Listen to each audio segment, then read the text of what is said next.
Hortikultura merupakan salah satu metode budidaya pertanian modern.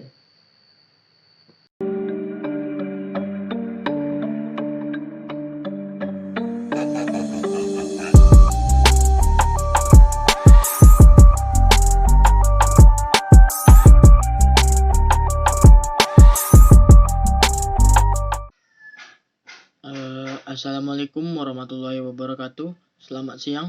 Perkenalkan, nama saya Imam Muhammad Arif, NIM D1A019053. Baiklah, di sini saya akan membuat tugas video penyuluhan pertanian dengan dosen pengampu Bapak Insinyur Arsyad Lubis MSI. Baiklah, di sini saya akan menjelaskan tentang teknik inovasi tanaman hortikultura. Hortikultur berasal dari bahasa Latin atau hortus, tanaman kebun, dan kultura artinya adalah budidaya, dan dapat diartikan sebagai budidaya tanaman kebun. Kemudian, hortikultura digunakan secara lebih luas, bukan hanya untuk budidaya di kebun. Istilah hortikultura digunakan pada jenis tanaman yang dibudidayakan. Bidang kerja hortikultura meliputi pembenihan, pembibitan, kultur jaringan, produksi tanaman, hama dan penyakit, panen, pengemasan, dan distribusi. Hortikultura merupakan salah satu metode budidaya pertanian modern. Manfaat hortikultura. Hortikultur mempunyai manfaat bagi kesehatan tubuh jika digunakan atau dimanfaatkan untuk konsumsi seperti sayuran atau buah-buahan, dan baik juga untuk mendongkrak perekonomian. Manfaat hortikultur untuk masyarakat adalah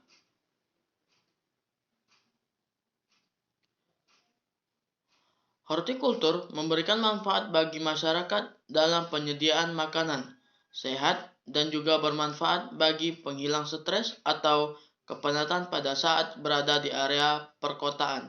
Karena dengan adanya tanaman hortikultur bisa melihat sesuatu yang alami dan menyejukkan. Manfaat tanaman hortikultur untuk petani. Tanaman hortikultur mempunyai nilai jual yang bagus dan terbilang setara dengan usaha yang dilakukan untuk meningkatkan hasil pertanian serta menambah devisa negara. Karena setiap negara mempunyai persaingan untuk meraih produk unggulan dalam bidang pertanian. Di sini saya akan menjelaskan jenis tanaman hortikultura. Tanaman hortikultura sangat banyak jenisnya, terutama di negara Indonesia.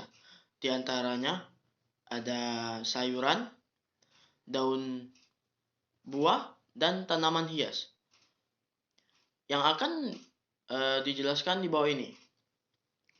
Yang pertama, tanaman sayur atau bisa disebut olerikultura. Tanaman yang pertama akan kita bahas adalah mengenai olerikultura atau tanaman sayur. Tanaman ini sangat mudah kita jumpai di kehidupan kita sehari-hari karena kita gunakan untuk konsumsi. Tanaman sayuran dibagi menjadi dua macam, yaitu sayur tanam musiman serta sayur tanam tahunan. Contohnya seperti bawang merah, bawang putih, kol, selada, kangkung, bayam, mentimun, dan lain-lain. Baiklah, selanjutnya jenis tanaman hortikultura yang kedua, yaitu tanaman buah atau bisa disebut frutikultur. Tanaman yang selanjutnya adalah tanaman yang menghasilkan buah, dan juga menanamnya ada beberapa hal yang butuh diperhatikan. Contoh tanamannya seperti tomat, semangka, jeruk, mangga, melon, stroberi, rambutan, dan lain-lain. Baiklah, selanjutnya jenis tanaman hortikultura yang ketiga ialah tanaman hias atau bisa disebut florikultura. Tanaman yang satu ini tidak untuk dikonsumsi, namun hanya untuk dinikmati, keunikan dan juga keindahannya saja. Ada juga beberapa orang yang menggunakan untuk diperjualbelikan. Contoh tanaman ini adalah seperti bunga mawar, bunga melati, bunga anggrek, dan lain-lain. Baiklah, selanjutnya jenis tanaman hortikultura yang keempat ialah tanaman obat atau bisa disebut biofarmaka. Tanaman yang mempunyai manfaat dan fungsi untuk menyembuhkan penyakit maupun mencegah terjangkitnya penyakit yang bisa disebut dengan tanaman herbal. Contoh tanaman obat seperti lengkuas, temulawak, kayu manis, brotowali, serai, dan masih banyak jenis tanaman obat yang lainnya. Dan biasanya masyarakat mempunyai lahan untuk menanam tanaman ini yang disebut toga atau tanaman obat keluarga. Baiklah, selanjutnya ciri-ciri tanaman hortikultura. Yang pertama, tidak selalu berbuah sepanjang tahun. Yang kedua, membutuhkan lahan yang cukup luas. Yang ketiga, memiliki daerah penanaman yang spesifik. Yang keempat, tidak semua jenis tanaman dapat dibudidayakan di lahan yang sama. Yang kelima, mengandung nilai keindahan atau estetika. Yang keenam, hasil panen yang mudah membusuk, akan tetapi jenis tanaman hortikultura ini adalah tanaman yang dibutuhkan setiap harinya dalam keadaan segar. Baiklah, selanjutnya kita masuk ke dalam metode inovasi. Metode inovasi merupakan sekumpulan proses yang menggunakan teknik-teknik dalam inovasi. Secara umum, teknik metode inovasi menekankan pada siklus berpikir terus-menerus dengan menyediakan ruang untuk improvisasi yang terus berempati, uji kegagalan, sukses, empati, dan sebagiannya. Penerapan inovasi pertanian berperan dalam meningkatkan produktivitas usaha tani sehingga berpeluang untuk meningkatkan kesejahteraan hidup yang salah satunya diindikasikan dari meningkatnya ketahanan pangan rumah tangga petani.